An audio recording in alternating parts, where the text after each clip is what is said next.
says, "No one who comes to me shall ever be hungry. No one who comes to me shall ever thirst again." Well, we gather to share the Eucharist, but when I leave the celebration, I want a bite to eat.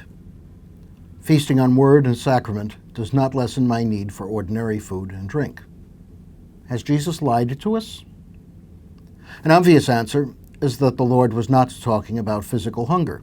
He's speaking of spiritual hungers, and he is the answer to them. But my spiritual hungers remain. And I know I'm not alone. Many, maybe all Christians, feel a famine of the Spirit. We're hungry, and probably will remain so throughout life. In fact, it seems that the more we grow as Christians, the more hungry we get. So the problem remains.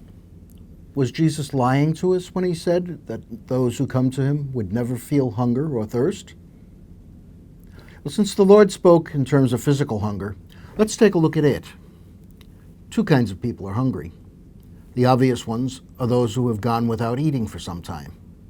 The time may be only that between breakfast and a morning cup of coffee, or it may be a prolonged period of starvation.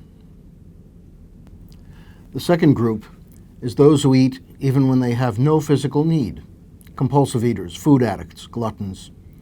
It does not matter to them what they eat, or they prefer non-nourishing foods to healthful ones. When I was a boy, my aunt took me to a well-known restaurant. I was too young to appreciate the menu, so I asked for a hamburger and French fries. Throughout the rest of her life, Aunt Sally joked that faced with a choice of fine foods, I chose a burger. I wonder if my unfilled spiritual hunger is the kind I had that day. The Lord offers to feed me, but perhaps I'm so full of spiritual junk food and looking for more of the same that I do not and cannot take in the nourishment the Lord actually presents. I don't know what's good for me because I don't recognize real food. What's spiritual junk food? It's different things to different people. For one, it might be a job. For another, beauty. For yet another, glamour or status. For some, it might even be religiosity. How can I discover what my junk food might be? What can't I do without? What am I willing to make sacrifices to have? The odds are that those things are not real nourishment for the depths of my being.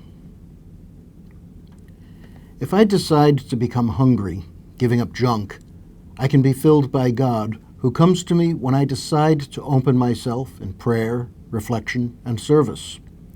When I start to feel real hunger for God's presence, I no longer look at myself.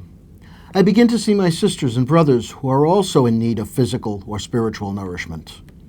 I serve them and find myself feeling hunger for the presence and grace of God. Then, as I continue my service, I feel a growing sense that I am indeed being fed by the Lord, cared for by the Lord, loved by the Lord.